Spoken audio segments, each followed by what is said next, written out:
여러분 안녕하셨습니까? 양영태TV의 양영태입니다. 오늘은 2025년 4월 14일이 되겠습니다. 뉴스 파이팅 시작하겠습니다. 윤석열 대통령이 오늘 첫 형사재판을 민간인 신분으로 받게 됩니다. 담당에는 여러분이 잘 아시는 훌륭하다고 평가를 받고 있는 지기현 부장판사입니다. 과거에 구속 취소 신청을 받아들인 바 있어서 이 극좌파들로부터 이재명 세력들로부터 엄청난 모해를 받은 그런 판사입니다. 그런 위험을 무릅쓰고도 바르게 반듯하게 공정하게 재판을 했다고 해서 과거에 그 중앙지검장을 했던 유창중 검사장 과거입니다. 지금 상당히 몇십 년 됐습니다만은 이 지금 박물관 하고 계시는 이 검사장께서 그런 말을 했죠. 자기가 기다리고 기다리던 사법 영웅이 나타났다. 유창훈이 아니고 유창중 검사장입니다. 유창중 검사장이 그렇게 칭찬을 했던 분이 이 지기현 재판장입니다. 부장판사입니다.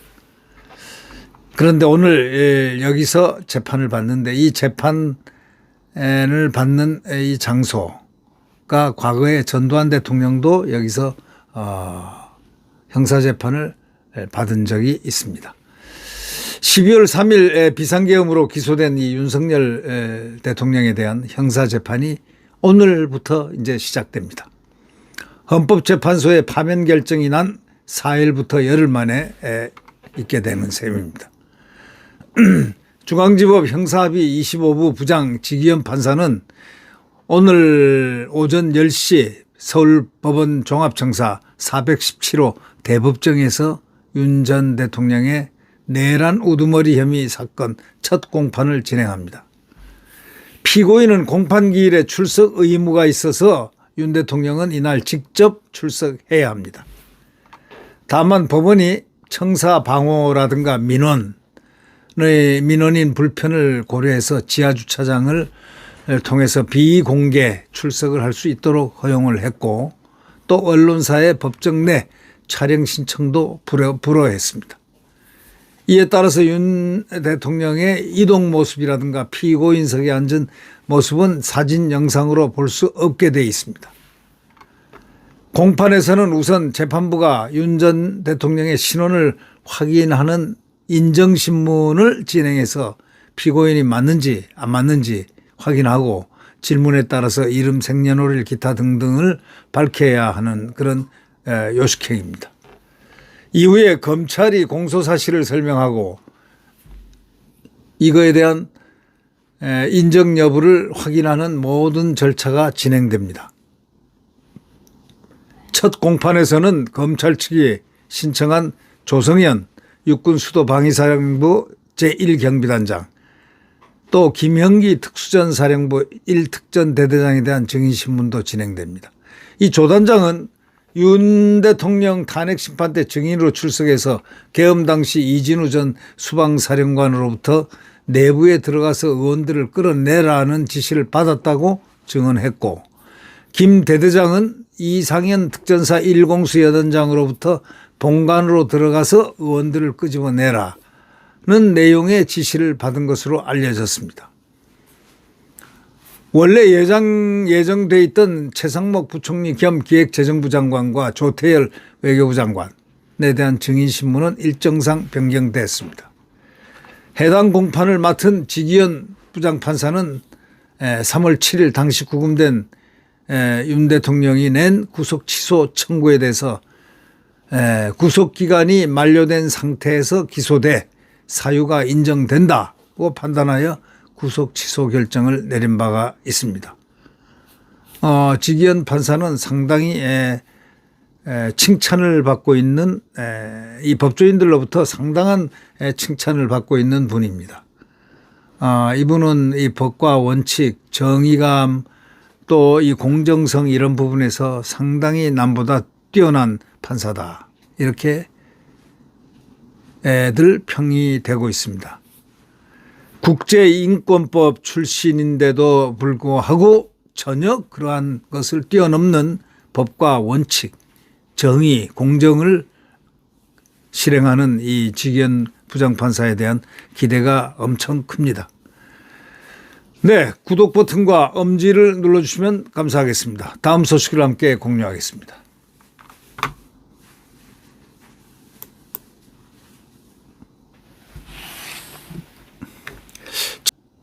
오세훈 서울시장이 경선을 포기했고 또 유승민 전 원내대표가 공천을 포기했습니다. 이분들은 이번에 만약에 공천에서 질 경우는 정치권에서 아마 떠나야 하는 그런 상황이 된 순번들입니다. 서울시장도 그렇고 이번에 되지 않는다면은 정치권에서 떠나야 되기 때문에 그 기회를 잃지 않기 위해서는 다음의 기회를 볼 수 있는 기회로서는 오 시장이 그대로 이번에 그만 경선에 참여 안 하는 것으로 판단하지 않았나 하는 생각을 해봅니다. 이 유승민은 이제 정치권에서 떠날 때가 된 그러한 분이다. 이번에 안 되면 완전히 사라져야 된다라는 이런 심리적 부담감도 있었을 거고 또 될 수도 없다는 그런 이런 괴리감이 있었을 것 같아서 여백을 정치권에 떠나지 않기 위해서 이번에 이 그만두는 것을 선택하지 않았나 이런 느낌이 듭니다. 오세훈 시장하고 유승민 전 의원이 주말에 잇따라서 불출마 또 국민의힘 대선 경선 불참 선언한 거는 오늘부터 시작되는 경선 후보 등록을 앞두고 이대로는 승산이 없다는 것, 막 그런 판단이 주류를 이뤘기 때문으로 보이고 그 다음에 올 정치적인 정치인으로서의 정치권을 떠나야 된다는 그런 심리적 부담감 또 안 떠나겠다라는 이런 배수진으로 미리 그만뒀을 수도 있다라는 판단도 눈여겨 보일 대목입니다. 윤석열 전 대통령 탄핵이 불가피하다는 입장을 둘이 다가 견지해온 두 사람입니다. 탄핵이 불가피하다. 그러니까 탄핵 찬성파들이죠. 한마디로 얘기하면 오세훈과 유승민은 탄핵 찬성파입니다. 거기에다가 이제 한동훈은 탄핵 소위 주도한 방아쇠를 당긴 트리거맨이고 그다음 이 안철수는 진작부터 탄핵 찬성했던 사람입니다. 이 사람들이 탄핵 찬성한 사람들이 이번에 선택한 이 길들 아마 그 길의 결론으로 들어가지 않겠나 이런 느낌이 됩니다.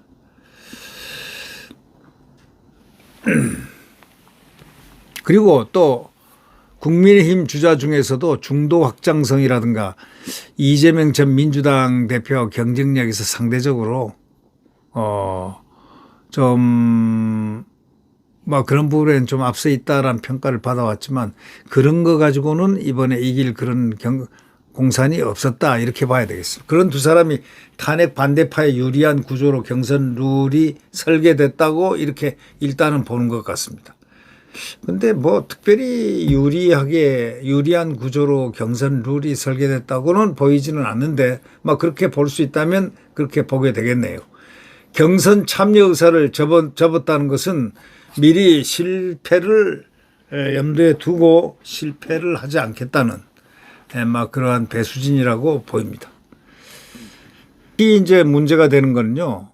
이 한덕수에 대한 어떤 이 시대적 변화 이것이 혹시 있지 않을까 하는 그러한 감각도 이렇게 드라이브를 치는 그런 결과를 가져왔을 것으로 보입니다. 이 국민의힘 주류 그룹에서 속칭 한덕수 대통령 권한대행을 대선 후보로 옹립하려는 그런 움직임도 보였습니다. 예를 들면 성일종이라든가 또 윤상현이라든가 이런 분들이 한덕수 대통령 권한대행을 대선 후보로 옹립하려는 그런 움직임도 보인 것도 영향을 미쳤으리라고 생각됩니다. 이 한덕수가 의회에 본인이 정치권에 가지 않겠다라는 표현을 하지 않는 이상 일단은 그런 생각을 갖고 있다라는 것으로 보인다면은 그런 정치적 예단을 할 수 있다면은 막 그런 촉수는 오세훈이나 유승민도 상당히 빠를 것이라고 생각해 본다면 한덕수 요인이 가장 많이 작동이 되지 않았나 저는 그렇게 생각합니다. 이 한덕수가 나옴으로써 도저히 자신이 없다. 예를 들면 이쪽에서 경선에서 1위 1등 할 자신도 없고 이제 구조가 이제 경선에서 1등 하게 되면 만약에 한덕수가 나올 경우에는 무소속으로 나와서 둘이 연계해서 여기서 1등이 돼야 되는데 될 수가 없다. 뭐 이러한 판단이 있으면은 결국 그만둬야 된다라는 그런 도식으로 갈 수밖에 없죠. 지지도가 이 정체된 이 두 분은 확실히 지지도가 정체돼 있었습니다. 이 경선에서 이게 어렵다는 결론, 막 그거가 또 주 원인도 될 수 있다 이렇게 국민의힘 측에서는 바라보고 있습니다. 오 시장 측은 지난주 중반에 오 시장이 경선 후보 등록 하루 전인 13일 대선 출마를 공식 선언할 것이라는 그런 언론에 공지된 바가 있습니다. 오 시장 측은 약자와 동행이라는 슬로건을 앞세워서 출마 선언 장소로 서울시의 작은 골목도 선정해 두었습니다. 그러나 지난주 중후반에 들어온 오 시장 측 기류가 미묘하게 달라지기 시작했습니다. 국민의힘 친윤계가 주축이 돼가지고 한덕수 권한대행 출마론을 공개적으로 띄우기 시작한 시점이었습니다. 이런 가운데 오 시장은 오후에 국민의힘 지도부 인사들을 비공개로 만났습니다. 오 시장은 그 자리에서 당의 노선을 중도 외연 확장이 가능한 방향으로 바꿔야 한다고 강한 불만을 표시했던 것으로 알려집니다. 오 시장은 한대행 측에도 정치에 참여할 것인지 명확한 입장을 밝히라고 요청을 했습니다. 이 두 가지 요인 맞습니다. 자기에게 유리한 구도가 중도 외연 확장, 중도 노선인데 이분이 그것으로 좀 바꿔달라 하는 거하고 정치에 참여할 것인지 한덕수 총리가 할 것인지 안 할 것인지를 명확한 입장을 밝혀달라라는 이 두 가지 요청을 했는데 이 두 가지 요청 때문에 그것이 불가의 한 쪽으로 가자 그만둔 것으로 이렇게 해석하면 딱 정답이 되겠습니다. 이 한덕수 대행 측은 뭐 이렇다 할 답을 전혀 안 합니다. 묵묵무닥 침묵입니다. 국민의힘 의원들은 한대행 출마 요구가 더욱 더 거세지는 그 지도부보다 주류라고 할 수 있죠. 주류의 그런 요구에 대해서 국민의힘 의원들의 한대행 출마 요구는 지금 상당히 거세지고 있습니다. 한대행을 지지하는 그 의원 측에서도 기자회견을 열겠다고 했는데 당 지도부가 말려서 안 한 상태입니다. 어저께 그 기자회견에서 한대행 대선 출마 촉구하는 성명서가 나올 뻔했는데 미리 지도부 권권 지도부가 그걸 갖다가 하지 말아달라 하고 정식으로 요청을 한 것 같습니다. 이렇게 어저께 만약에 성명서에 기자회견에 밝혔더라면 국민의힘 의원이 5, 60명의 이름이 올려졌던 것으로 전해졌습니다. 뭐 이런 정도 같으면은 거의 국민의힘이 어저께 그 기자회견을 했으면은 다른 주자들도 영향을 많이 받을 뻔했습니다. 그러나 이것은 좀 기자회견까지 하는 것은 좀 자제를 했어야 하는 거고 그것이 노출이 안 됐어야 된다라는 그런 원론적인 이야기도 많이 나오고 있습니다. 기자회견을 할 이 국민의힘 의원들의 이 성명에는 말이죠. 인원들이 그냥 한두 명이 아니고 60명가량이라는 이 서명까지 올린 것으로 알려져서 상당히 충격을 많이 주었으리라 오 시장과 유승민에게 많은 충격을 주었으리라고 생각합니다. 바로 그것이 주 원인 중에 가장 주 원인일 것이다. 그게 한 60% 이상은 점할 것이다. 이렇게 생각됩니다.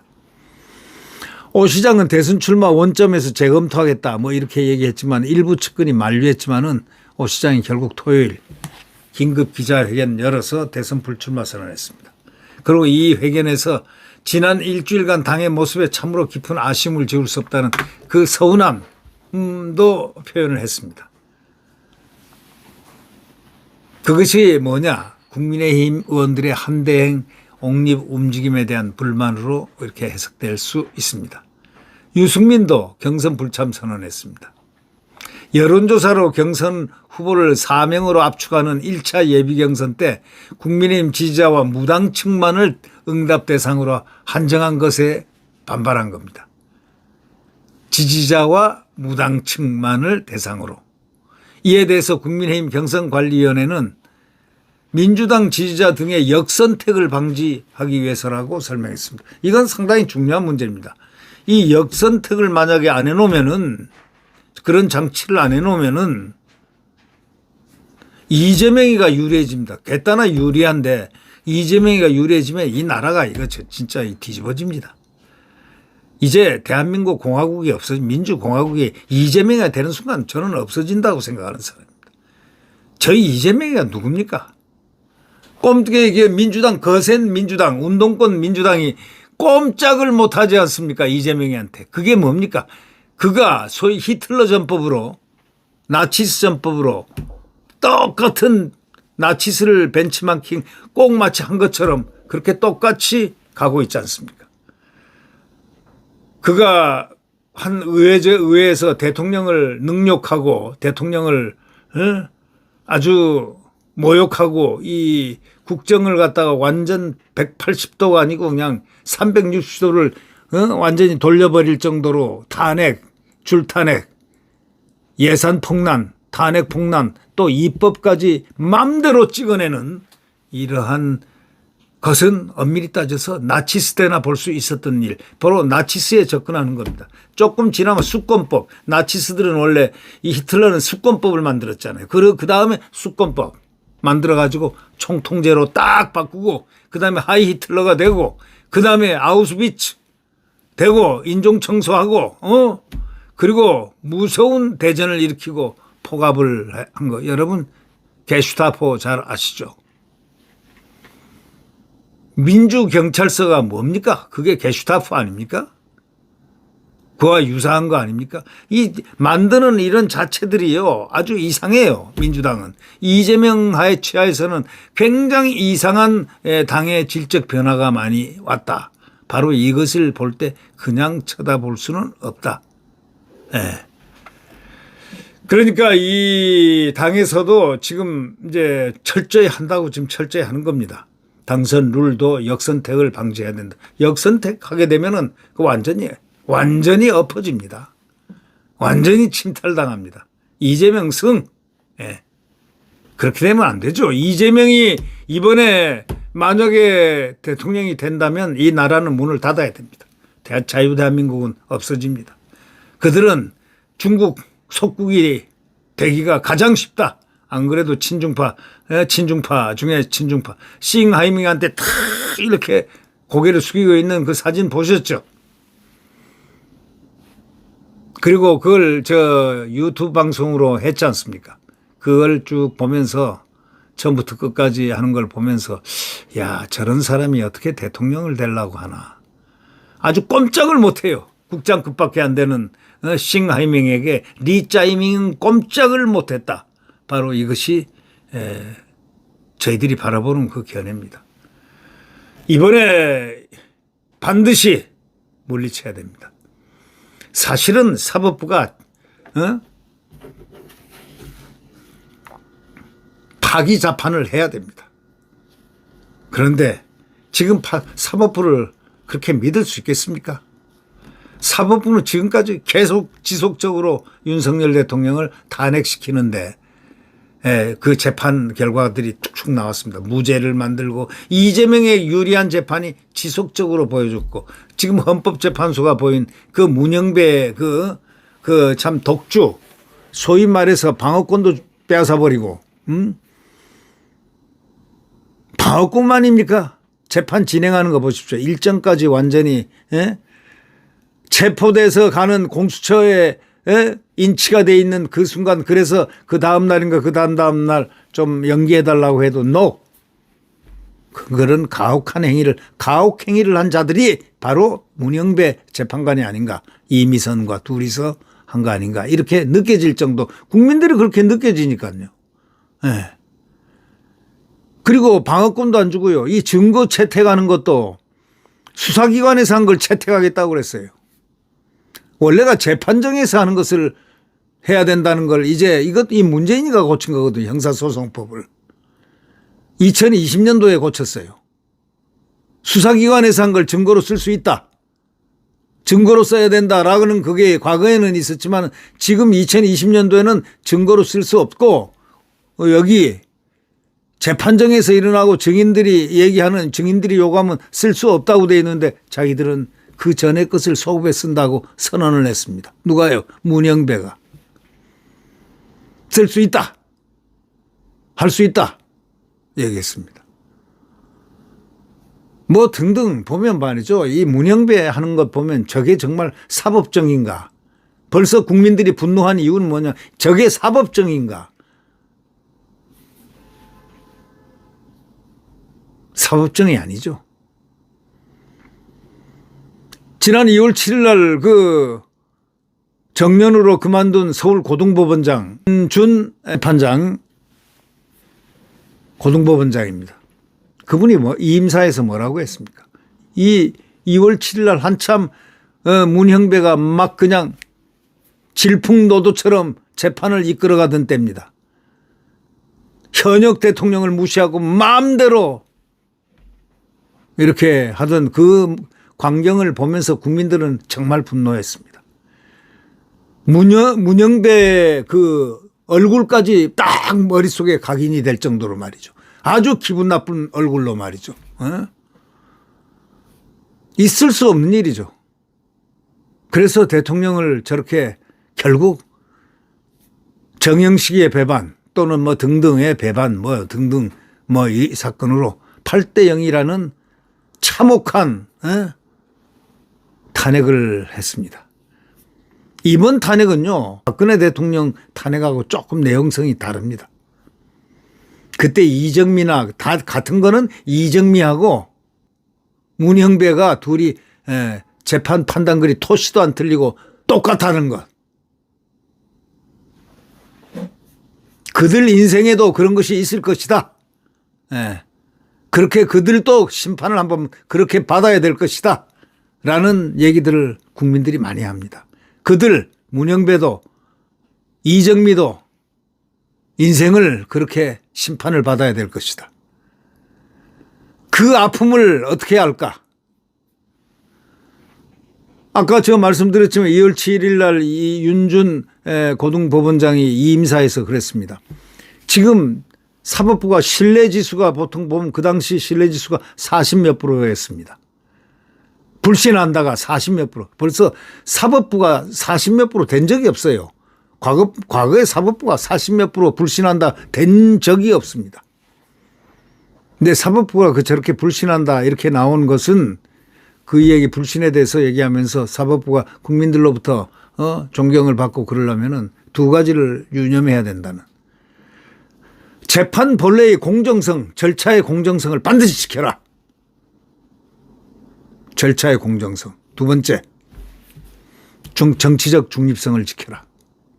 절대로 좌우로 흔들려서는 안 된다. 딱 중립을 지켜라.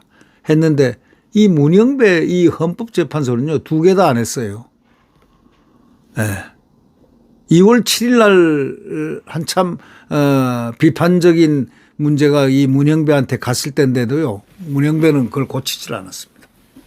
저는 방송에 여러 번 얘기했습니다. 이 윤준 재판장께서는 그 부친이 윤관 대법원장을 하셨던 아주 훌륭한 분입니다. 그런데 결국 대통령을 파면을 시킨 문영배 및 이번 헌법재판소는 아마 지금 헌법재판소 그러니까 대한민국의 최고의 헌법의 그 교수 헌법학의 그 존경받는 가장 태도라고 하죠. 허영 교수께서 10가지가 문제점이 있다. 이 문제점, 헌법재판소의 10가지 문제점, 이것 때문에 나중에 이걸 안 지키면은 헌법재판소가 가루가 될 것이다 했어요. 가루가 될 가능성이 있다. 이런 얘기입니다. 왜 이렇게 가루란 얘기가 나왔을까요? 문영배 때문에 가루가 될 겁니다. 아마. 문영배는 역사적으로 상당히 책임을 많이 져야 될 사람이 됐습니다. 대통령은요, 내란 수괴가 아니죠. 근데 왜 내란 수괴로 해가지고 재판을 헌법재판소에 넘어왔는데, 탄핵재판소에 넘어왔던데, 탄핵의 제목이 그게 80%인데 쑥 자기들이 원해가지고 빼라고. 내란죄 빼라 해가지고 뺀 거 아닙니까? 그쪽에서 뭐라 했어요? 국회 소추인 측에서 권유대로 뺐습니다. 내란죄를 뺐습니다 하는 그게 육성으로 들렸다고요. 육성으로 국민들에게 나왔다고요. 권유대로 내란죄를 뺐습니다. 이 소리. 그러면 헌법재판소에서 빼란 간 건데 뺐으면은 그거는 각하를 내야지. 왜 근본이 뿌리가 탄핵 사유가 없어졌는데 왜 국회에다 돌려 안 보내냐 이거야. 근본부터 틀렸다 이런 얘기예요. 이런 재판을 한 문영배는요, 이정미하고 또 다릅니다. 이정미도 나쁘지만은 문영배는요 더욱 더 나쁩니다. 이런 자가 헌법재판관 지위에 있었다는 것 자체가 대한민국의 불행이다. 저는 그렇게 생각합니다. 오죽하면 허영 교수께서 콩가루가 가루가 될 것이다. 가루가 될 것이다 했겠습니까? 헌법재판소가 가루가 될 것이다. 이거는 문영배가 미리 그렇게 얘기했으면은 가슴 속에 딱 넣고, 어른들의 이야기, 석학들의 이야기 이런 걸 좀 들었어야죠. 그리고 재판의 공정성은 기본 아니냐 이거야. 그런 식으로 재판을 여태까지 판사해왔다 하면은 그거는 문영배의 큰 착각이야. 그러려고 그 어려운 시험을 합격했나? 이런 재판소는 허영 교수 말대로 가루가 될 것이다. 한번 기다려 봅니다. 네. 유 전 의원과 또 이 오세훈 시장이 그만뒀다. 이 그만두는 거 참 이 탄핵에 찬성한 분들이죠. 이분들은. 탄핵에 찬성한 분들은 사고의 편린이 국민의힘 측에 있으면서, 탄핵에 찬성한 사람들은요, 국민의힘 측에 있으면서, 탄핵에 찬성한 사람은요, 특히 지도부 내지는 책임이 있는 이런 대선 주자급들이 그런 생각을 했다면 그거는 매몰찬 겁니다. 두 분 잘 그만뒀습니다. 잘 그만뒀습니다. 탄핵을 찬성한 두 분이 또 그만두니까 안철수는 나를 좀 도와라 뭐 이런 식으로 하는 모양인데, 그가 돕고 안 돕고는 뭐 탄핵 찬성파들이 알아서 하는 거고, 불의한 대통령의 그 탄핵을 보면서 동기부터 탄핵을 찬성한다는 것 자체가 그게 뭔가 모순이 있는 거 아닙니까? 역지사지를 한번 해봐라. 이겁니다. 오세훈 시장도 거꾸로 한번 생각해봐라 이거야. 탄핵을 갖다가 탄핵당하는 대통령 입장이 자기라고 한번 생각해봐. 얼마나 억울하겠어요. 유승민도 마찬가지. 근데 안철수는 원래가 이상한 색깔이니까 뭐 민주당도 갔다가 무슨 박원순이 좌파를 제도권에 처음 갖다 안내해 준 사람인데 뭐 그 사람이 그 사람한테는 뭐 기대를 할 건 없고, 그 사람이야 뭐 맨날 하는 소리가 똑같은 소리 후렴을 읊어대는 거고, 유 전 의원은 대선 불출마까지는 언급을 안 했지만은 정치권에서는 그가 국민의힘 밖에서 반 이재명 빅텐트 구축에 나설 가능성도 주목하지만 반 이재명 한다고 지가 반 이재명 한다고 되겠습니까? 예. 이 오유 두 사람은 경선 참여 포기를 두고 지지도가 박스권에 갇히면서 경선 과정에서 승산이 없다 판단한 것이란 목소리까지 이제 국민들 사이에서 나왔다는 것. 예, 하여튼 뭐 경선이란 거 쉬운 건 아니니까요. 무리한 경선하는 것보다 질 것 같으면 미리 나오는 것을 판단하는 것도 그건 상당히 현명한 판단이라고 생각합니다. 그래야 다음에 정치적인 한번 승부를 겨룰 수 있는 기회를 가질 수가 있기 때문 아닐까 싶습니다. 네, 구독 버튼과 엄지를 눌러주시면 대단히 감사하겠습니다. 여러분 안녕히 계십시오.